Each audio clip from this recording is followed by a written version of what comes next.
விக்கிரவாண்டி இடைத்தேர்தல் முடிவுகளில் திமுக வேட்பாளர் அன்னியூர் சிவா தொடர்ந்து முன்னிலை வகித்து வரும் நிலையில் திமுகவினர் பட்டாசுகள் வெடித்தும் இனிப்புகள் வழங்கியும் மகிழ்ச்சியை கொண்டாடி வருகின்றனர். மேலும் தளபதி ஸ்டாலின் வாழ்க என்றும் சின்னவர் வாழ்க எனவும் கோஷங்களை எழுப்பி வருகின்றனர்.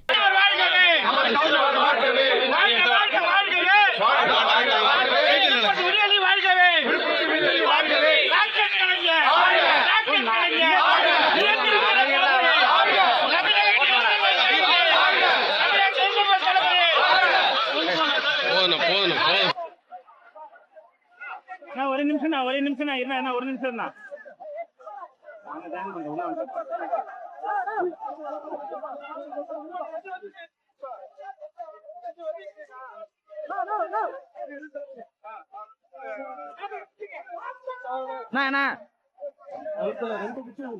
ரெண்டு குச்சி வைங்க.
செய்திகளை உள்ளது உள்ளபடி தெரிந்து கொள்ள ரெஃப்ளெக்ட் நியூஸை சப்ஸ்கிரைப் பண்ணுங்க.